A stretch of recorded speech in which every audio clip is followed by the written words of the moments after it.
Diamondbacks. We talked to Amiel Sadeh earlier in the show about where they're at. They got 12 games to go. One of them is tonight, obviously against the Colorado Rockies.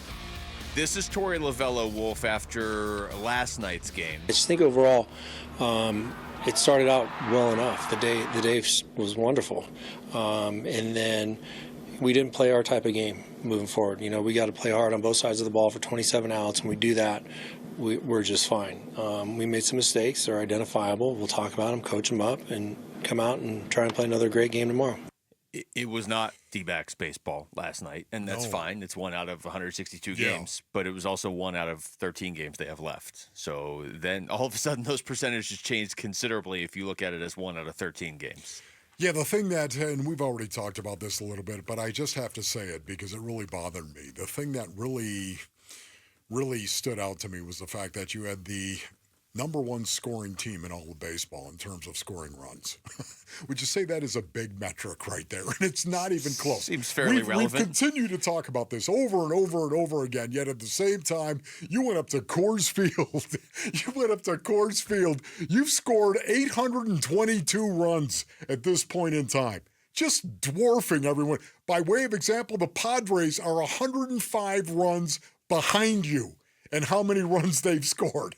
All right, that's how devastatingly the Diamondbacks have played baseball in terms of scoring runs. That basically means they're scoring almost a full run per game more than the Padres, who are one of the Padres. But think about that right there. And yet, for me, you go up there and the best offensive team in baseball scores 2 runs. And then the best defensive team in baseball literally throws the ball and throws the game away in the 9th inning.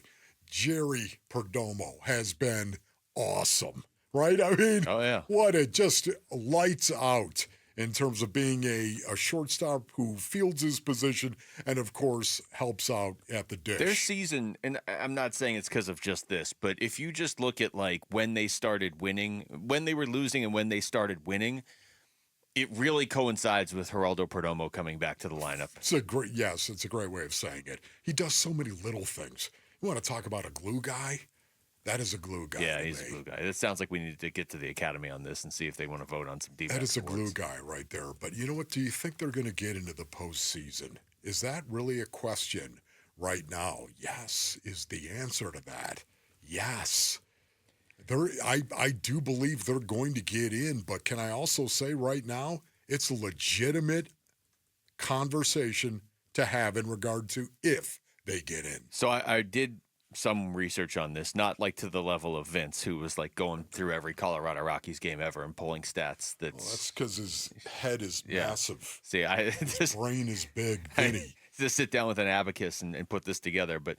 This is, let me first give you the standings in case you're just kind of driving around and, you're not looking at like a reference point. The Padres are the number 1 wild card. The D-backs are the number 2 wild card. The Mets are the number 3 wild card. The only other team that's in the running is Atlanta, but Atlanta's only 2 games behind the Diamondbacks. Yeah. So it's simple in the sense that the D-backs have to stay ahead of either the Mets or the Braves. If you're just talking about just getting in the playoffs, you just have to stay ahead of either the Mets or the Braves. The Mets are a game back. The Braves are 2 games back. I got their schedules here, though, for you the rest of the way, okay? And I'm not going to give you San Diego's because whatever. They got their own thing going on. The D-backs have 12 games left. They got 2 against the Rockies, 4 against the Brewers, 3 against the Giants, 3 against the Padres.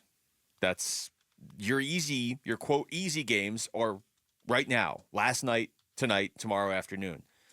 The Mets have 12 games left, 2 against the Nationals, 4 against the Phillies, 3 against the Braves, 3 against the Brewers. That's not an easy stretch for the Mets. They have a very similar schedule difficulty to the Diamondbacks. In fact, probably even a little bit tougher.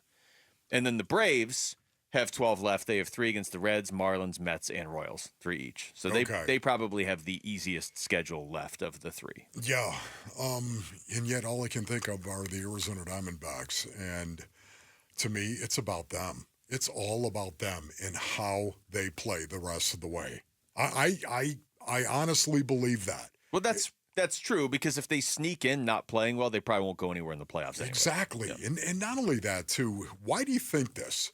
Why do you have this notion or this belief the Diamondbacks are going to get into the postseason, Luke? Why do you? Because I know you do.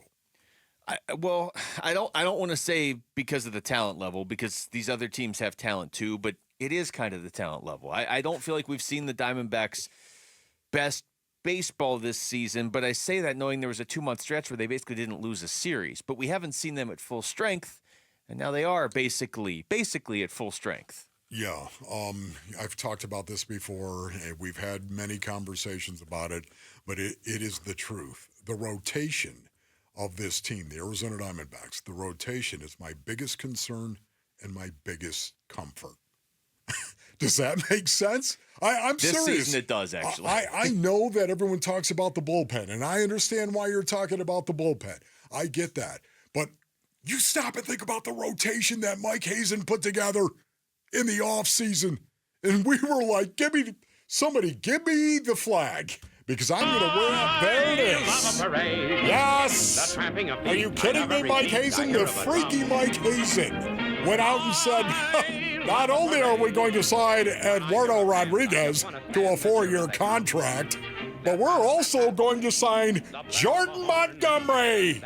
How do you like me now?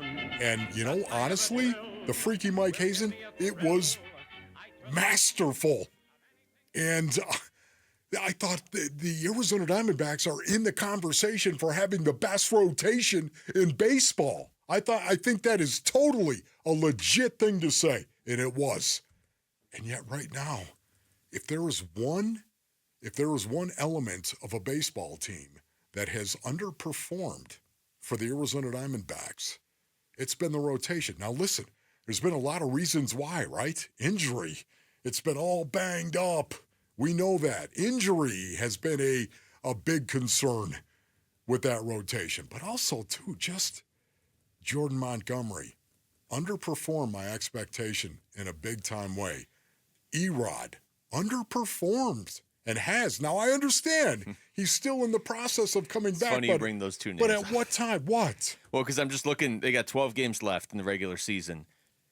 Realistically, Zach Gallen and Merrill Kelly each have 2 starts left. That's Okay. it. So just let that sink in for a second. Your season on the line, those 2 guys each have 2 starts left. That's 4 games. The 2 guys that are lined up to pitch 3 times are Jordan Montgomery and Eduardo Rodriguez.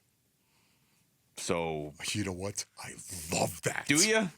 I love it because this is the perfect opportunity for you to say, Niet. Well, they don't really have any wiggle room either. If Jordan Montgomery can't get it done tonight, then maybe they call somebody up.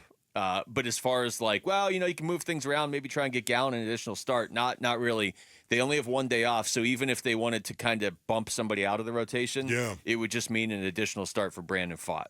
So Zach Gallen and Merrill Kelly have 2 starts left this season. I don't know that there's really a way around that until make the playoffs. But as far as getting into the playoffs, I've got Zach Gallen pitching September 20th against the Brewers, Kelly September 21st against the Brewers, Gallen September 25th against the Giants, and Kelly September 27th against the Padres. See, to me, again, my biggest concern is the rotation because I think the rotation is underperformed. And yet my biggest comfort is the rotation because I think the rotation is so loaded with talent that at some point in time, we're going to be okay. That's where I'm at. Well, we'll find out. They were built this way for a reason, right? Thanks for watching Wolf and Luke. Tap to see more and click the button in the middle to subscribe to Arizona Sports.